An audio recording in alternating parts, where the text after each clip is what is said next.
ก็คือมื้อนี้ทางอ่าข้อยมีข่าวดีน่ะสิมาแจ้งเจ้าเรื่องของพ่อโดน้องโดยมเพิ่นนั่นแหละก็หลัโดงจายกที่เมื่อวานนี้เนาะทางบ่แอนได้แบบโดยไปประกาศให้น่ะหลังจากที่เอาลงไปประมาณชั่วโมง1 2ชั่วโมงแล้วทีนี้ก็มีอ้ายคนไทยเพิ่นก็อ่าได้ส่งรูปมาให้เบิ่งเนาะแล้วทางบ่แอนก็ได้ส่งรูปให้เจ้าเบิ่งแล้วเนาะโดยและหลังจากที่เห็นรูปเพิ่นน่ะแม่นพ่อของน้องแท้บ่ แม่นเจ้าชื่อบ่ได้ของเพิ่นจะว่าแม่นพ่อของน้องแท้ชื่อหน้าตาเพิ่นอืมรูปร่างเพิ่นจือหมดอืมๆๆชื่อหน้าตาเพิ่นแต่ก็คือน้องแม่นก็คือน้องโดมน่ะเพิ่นได้เห็นรูปพ่อเพิ่นแล้วบ่เพิ่นเห็นเพิ่นได้เห็นแล้วเพิ่นก็ดีใจเพิ่นให้พร้อมมื้อเช้านี้อืมแต่ก่อนนี่ก็มีแต่ว่าเห็นแต่ในบัตรประชาชนไทยพ่อเพิ่นเนาะโดยแต่ว่าที่นี่น่ะได้เห็นรูปพ่อแท้ๆแล้วเนาะโดยแล้วหลังจากที่เห็นเพิ่นเว้าหยังแหน่อากับแม่เพิ่นก็ดีใจเพิ่นก็ดีใจเพิ่นก็แบบนี่รูปพ่อจะเบิ่งเขาว่าเพิ่นส่งมาให้เบิ่งแล้วเขาว่าอืมๆๆ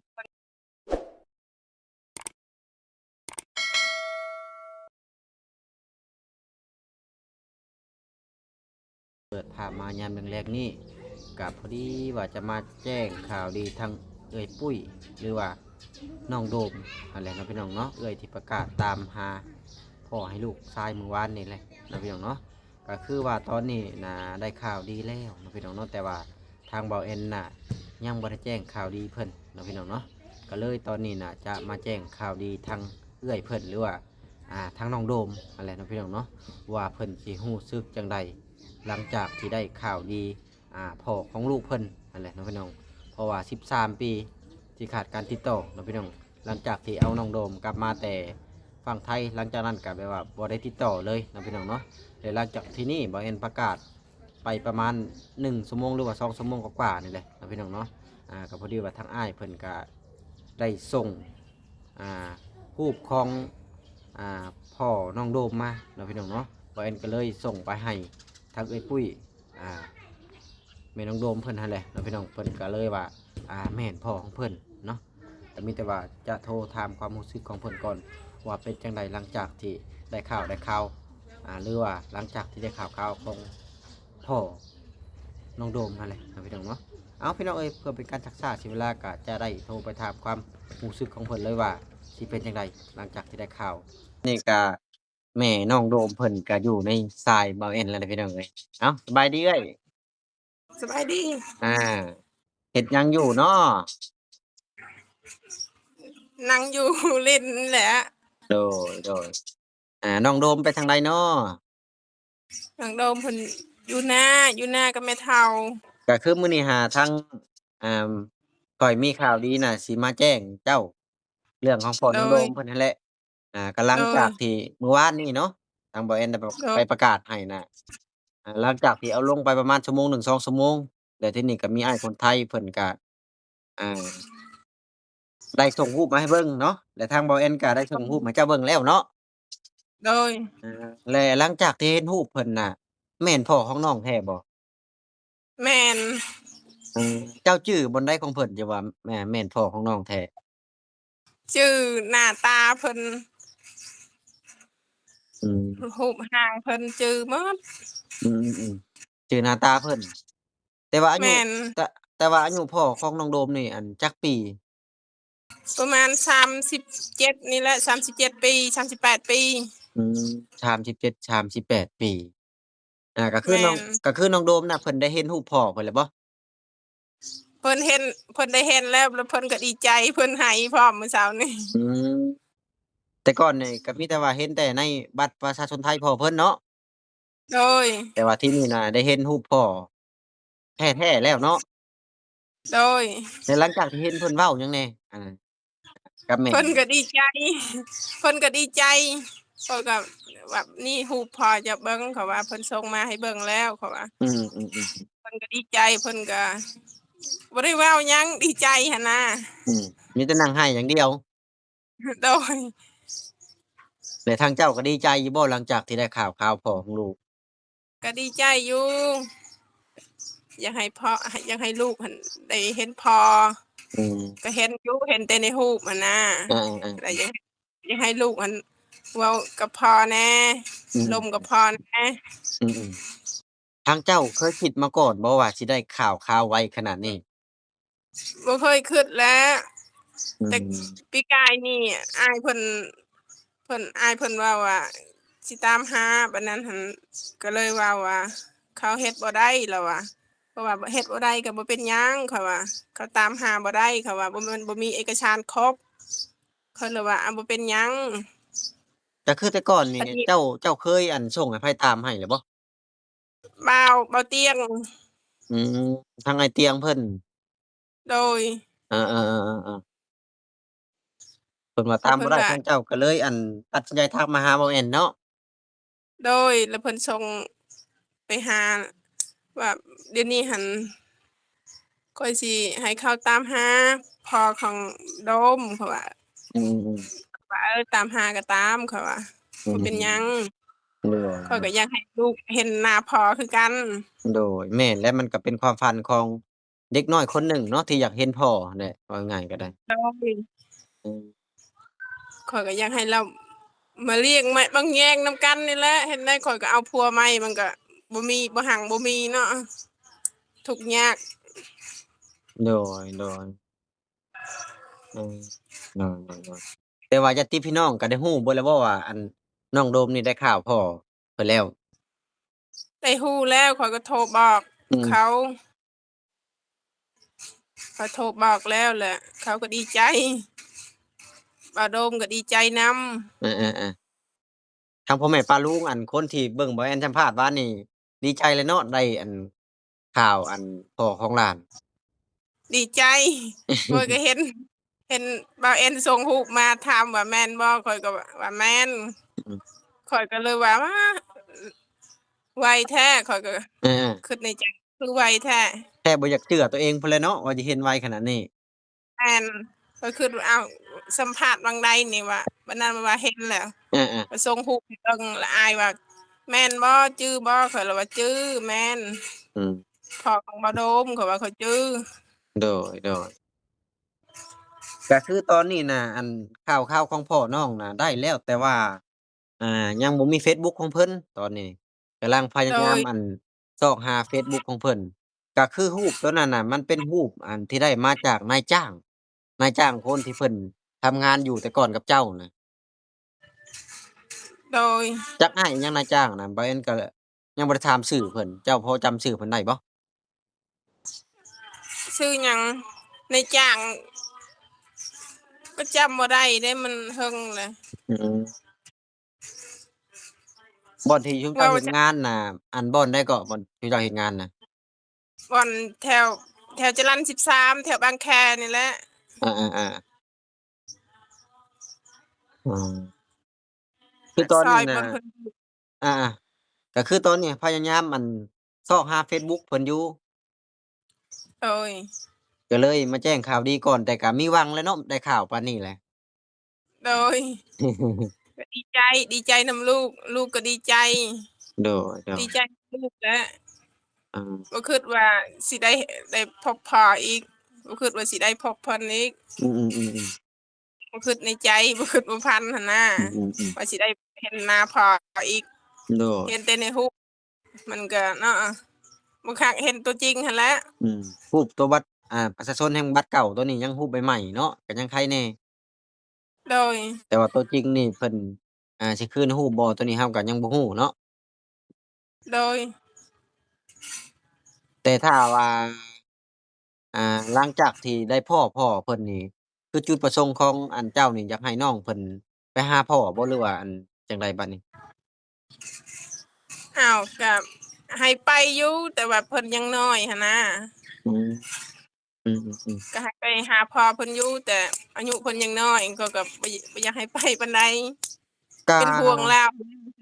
ก็บ่น้อยเดะส่ำนี้ก็13ปีแล้วเดะเนาะอืม ข้อยข้อยคิดในใจว่าสมมุติว่าไปแล้วเขาสิเอาเลยอะนะข้อยย้านแบบนั้น เพิ่นก็บ่เอาติเอาก็สิเป็นหยังเพิ่นไปอยู่นำพ่อเพิ่นเอาข้อยก็ย้านแหล้วเนาะข้อยก็เลี้ยงลูกเต็นใหญ่เต็นน้อยจนใหญ่ความหมายว่าย้านพ่อเพิ่นเอาไปอยู่นำเลย โดยมันก็ดีอยู่เอาไปนำเลยก็เพิ่นก็จะได้มีอนาคตคันว่าคืออยู่บ้านเฮานี่เพิ่นเรียนจบบ่ได้ซะเพิ่นอยู่ห้องปห้าเพิ่นบ่ได้จบซ้ำอยู่ปห้าหลังเพิ่นก็อาระดมหั้นอยู่ปห้าเรียนแต่ว่าอยู่ปห้าแต่ว่าออกแล้วเนาะโดยออกแล้วยกตัวอย่างแบบว่าถ้าว่าสมมุติปึ๊บมาเพิ่นหลังจากที่ได้คุยกับพ่อแท้ๆอะนะก็แบบว่ามันก็ขึ้นกับการตัดสินใจของเพิ่นนั่นแหละเนาะ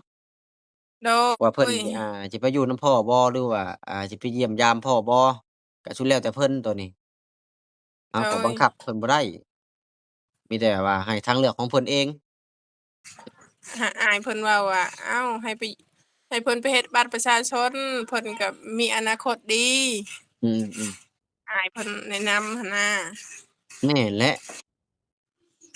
อยู่ในบ้านนี่ก็มันก็คืออันนั้นหั้นแหละมันก็บ่มีเวียกมีงานเฮ็ดเนาะบ้านเฮาเวียกบ่มีงานเฮ็ดไปนั่นไปนี่ไปนำหมู่นำครูแล้วก็ติดนั่นติดนี่แล้วก็แล้วอ้ายเพิ่นแนะนำหั้นนะแม่นแหละมันบ่มีเวียกเพิ่นว่างานเฮ็ดก็คืออยู่ก็อยู่ไปซั่นแหละก็อยู่โดซื่อยๆบ่มีอาชีพอิหยังอันนี้เพิ่นไปเพราะว่าอยู่พังไทยก็ถามว่าค่าครองชีพมันแพงบ่ก็ใครกว่าบ้านเฮาอยู่อืมได้เพิ่นเลยไปก็ดีบอกว่าสิให้พ่อเพิ่นเฮ็ดบัตรให้เฮ็ดบัตรประชาชนให้อืม มันก็ดีแล้วว่าแล้วแนะนำหั้นนะแต่ก็บ่ฮู้ว่าปัจจุบันนี้ทางพ่อเพิ่นน่ะได้มีครอบครัวแล้วบ่หรือว่าจั่งใดเนาะอันนี้ก็ยังบ่ฮู้ยังบ่ฮู้อืมก็มีแต่ว่าหลังจากที่มื้อได้คุยก็จั่งถามเพิ่นโดยก็ลองถามเบิ่งว่าทางพ่อน่ะพยายามอยากตามหาลูกอยู่บ่หรือว่าจั่งใดอะนะเราก็สิได้ฮู้ก็มีแต่ว่ามื้ออื่นบางทีก็อาจจะเข้าไปอัปเดตก่อนเข้าไปถามความรู้สึกต่อหน้าก่อนอันนี้อัปเดตผ่านกล้องมันก็บ่คักปานใดแบบว่าสิให้พวกเจ้าอยู่กับน้องโดมหั้นแหละว่างอยู่เหรอมื้อโดอื่นยว่างอืมก็บ่ได้เฮ็ดหยังว่างตลอดนั่นแหละอือๆๆ โดโดยก็ดีใจนำหลายๆที่ได้เห็นไว้หรือว่าได้ข่าวโดๆไว้ยหั้นแหละ ข้อยก็ดีใจนำอัน อายเพิ่นว่าโอ้ไวแท้ข้อยก็ดีใจเขาว่าดีใจนอืำมๆๆจำฝันเนาะ โดยว่าดีใจว่าแป๊บเดียวว่าเพิ่นส่งรูปมาให้เบิ่งแล้วว่าอืมข้อยก็ดีใจให้ป้าเพิ่นเบิ่งว่านี่เห็นแล้วว่าก็อืส่งรูปให้มเบิ่งแล้วอาแล้วเราว่าเออเห็นไวเนาะแต่ว่าคนอื่นน่ะบ่ได้เคยเห็นผัวเจ้าจักเทื่อบ่อดีตผัวเจ้าน่ะบ่บ่ได้เคยเห็นบ่เคยเห็นพ่อแม่ทางจุ๊บเจ้านี่บ่ได้เห็นเพิ่นเลยบ่บ่เคยเห็นอ๋อบ่มีไผฮู้เราบ่เคยจักเลยบ่มีไผรู้จักข้อยเว้าแต่นำโทรศัพท์ตอนข้อยกลับเมื่อบ้านนี่เลาโทรมาอยู่อืมๆแล้วก็โทรแล้วก็ฝากเงินฝากคำให้ลูกอยู่แต่ๆอาบัดนี้แม่เลยบ่ให้เว้าหั้นนะแบบว่าย้านเพิ่นมาตามย้านเพิ่นมานั่นหั้นนะเอก็คือว่าตอนที่เจ้าเอาลูกมานี่เพิ่นได้โทรติดต่อมาแล้วโดยอ๋อแล้วจักปีกันสิขาดการติดต่อไปหลังจากที่เอาลูกมานี่หลายปีแล้วอืมปกติเพิ่นก็โทรมาตลอดเพิ่นโทรถามอืเพิ่นก็โออๆนเงินมาให้ตลอดอืมอืแล้วบัดนี้หั้นอๆๆ แม่เปลี่ยนเบอร์แล้วบ่ได้โทรหาเลยบัดนี้เออๆๆแล้วอยู่นำเพิ่นจักปีก่อนสิมีอันน้องโดมนี่หลายปีเติบบ่หลายปีแล้วหลายปีเติบอืมโดยๆก็คือตอนนี้น่ะยังพยายามติดต่อหาเฟซบุ๊กเพิ่นเพราะว่าเพิ่นย้ายงานที่พวกบ่อนพวกเจ้าอยู่น่ะเพิ่นย้ายออกไปอยู่บ่อนอื่นหั้นนะเพิ่นย้ายโดออกไปยประมาณ2-3ปีแล้วแหละโดยก็ยังบ่ฮู้ว่าเพิ่นสิย้ายไปอยู่ไสแต่ว่าก็มีความหวังแล้วเนาะส่ำนี้ก็เนาะมีความหวังแล้วนายจ้างคนก็เก่ามีคนเพิ่นก็พยายามติก็มีดต่ออยู่ก็มีคนในบ้านนี่เขาถามว่าอ้าวว่าอาคือเห็นไวแท้ข้อยก็อยากให้เขาตามหาคือกันว่าพ่อของลูกข้อยหั้นข้อยว่าอ้าวเจ้าคือบ่เว้าใส่เขาข้อยว่าก็บ่ฮู้ข้อยว่าอาๆพ่อของลูกเพิ่นน่ะเป็นคนไทยหรือคนลาวน่ะ คนไทยอ๋อเพิ่นอยู่จังหวัดใดไทยบุเนี่ยแล้วอยู่เพชรบุรีเพชรบุรีอ๋อโดย ลูกเพิ่นแม่นหญิงหรือผู้ชายน่ะลูกหลานผู้ชายลูกหลาน อายุจักปีแล้วน่ะ10 16 ปีลูกหลานอ๋อก็มีแต่ว่ามื้อหน้าแล้วพุ่นแหละถ้าว่ามีโอกาสก็ไปก็สิได้ประกาศเพิ่นเลยหรือว่ามื้ออื่นก็ได้โดยแล้วว่าอ้าวเจ้าคือบ่เว้าข้อยก็ว่าข้อยบ่ฮู้อืมข้อยก็สิให้เลาตามหาคือกันแล้วว่าแต่ว่าเพิ่นฮู้บ่อันใบแจ้งเกิดแบบว่าพ่อเพิ่นอยู่บ้านใดตำบลใดนะเรามีเรียบร้อยแล้วหั้นมีใบแจ้งเกิดหยังเรียบร้อยอ๋อใบแจ้งเกิดน่ะอยู่นำเลาก็มีมีอยู่นำลาวก็มีเพราะว่าเราเมื่อแล้วเราเอาเมื่อนำหั้นนะอ๋อเออๆแต่ว่าน้องโดมเพิ่นก็มีใบแจ้งเกิดคือกันเนาะมีแต่ว่าข้อยหั้นบ่ได้เอาเมื่ออยู่นำพ่อเพิ่นอืมมันอยู่นำพ่อเพิ่นพ่อเพิ่นก็น่าสิเก็บไว้อยู่ดอกโดยเพิ่นก็บ่ทิ่มดอกเพราะว่าได้เข้าทะเบียนบ้านเรียบร้อยเนาะ โดยอืก็ง่ายแบบนี้ก็มีแต่ว่านี่แหละพะพร้าวให้น้องเพิ่นถ้าว่าเห็นพ้อก็อยากให้เพิ่นไปไวเพราะว่าอายุเพิ่นก็ใกล้ฮอด15แล้วก็คือว่าได้ยิน FC เว้าถ้าว่า15นี่มันอาจจะเฮ็ดบัตรไทยยากถ้าว่าเฮ็ดมันอาจจะได้ตรวจ DNA หั้นนะเพิ่นย้านคนอื่นสวมรอยเอาง่ายๆก็ได้โดยเพราะว่าอายุเรายังบ่ฮอดกฎเกณฑ์ที่เพิ่นวางไว้ก็ยกตัวอย่างแบบว่าเมื่อเรามีใบแจ้งเกิดก็ มีทางพ่อยืนยันหรือว่าญาติพี่น้องทางเพิ่นยืนยันให้ก็โอเคส่ำน่ะก็บ่ยากดอกสมมุติว่าอยากขอถามเบาเอ็ดแหน่อาอันถ้าสมมุติว่าไปเฮ็ดบัตรประชาชนนี่แล้วบ่าวโดมมันสิอยู่พุ่นเลยบ่ ๆอันนี้มันก็สุดแล้วแต่ค่ะทางเลือกของน้องเพิ่นอันนี้น่ะเพราะว่าเพิ่นจะกลับไปกลับมาก็ได้หั้นนะแต่ว่าบ้านเฮาเพิ่นบ่ให้เลือกอ่า2สัญชาติก็คือว่าอายุ18ปีเพิ่นให้แต่สัญชาติใดสัญชาติหนึ่งสมมุติว่าเพิ่นไปอยู่ไทยก็มีแต่ว่าเฮ็ดบัตรไทยมายามแม่ก็จำพาสปอร์ตมาอะนะ โดยหรือว่าเพิ่นอยากไปหาพ่อเพิ่นซื่อๆก็ได้แบบว่าไปเยี่ยมไปยามถ้าว่าบ่อยากเฮ็ดบัตรประชาชนน่ะมันก็มีทางให้เลือกโดยก็มีแต่ว่าให้เพิ่นพ้อกันก่อนก็เรื่องนั้นเดียวทางพ่อเพิ่นก็สิหาทางคุยให้เองหั้นแหละโดยเพราะว่าเพิ่นจะไปมาหาสู่กันไปเยี่ยมไปยามกันก็สุดแล้วแต่เพิ่นหั้นนะโดยก็มีแต่ว่าดีใจนำหลายๆเนาะพี่น้องบรรยากาศก็โอ้เริ่มค่อยค่ำลงแลงเลยบ่ได้เฮ็ดหน้ากันแล้วได้บัดนี้ก็มีแต่ว่ามื้ออื่นพู้นแหละสิได้เข้าไปถามตัวจริงถามความโดรู้สึกยตัวจริง เอาญาติพี่โดยน้องมานั่งเบิ่งคือมื้อนั้น โดย เอาจังไดก็อวยพรให้เห็นเฟซบุ๊กทางพ่อเพิ่นไว้คือตอนนี้โดก็ยได้ข่าวแล้วก็ได้แล้ว70%ตอนนี้ยังเหลืออีก30จังสิครบ100จังสิได้คุยกันอะโดนะยว่าง่ายก็ได้โดยมื้อหน้ามื้อในเด้อมื้ออื่นสิไปหาเด้อโดยอยู่ดีมีแรงดีมีแรงโดโดยสบายดีสบายดี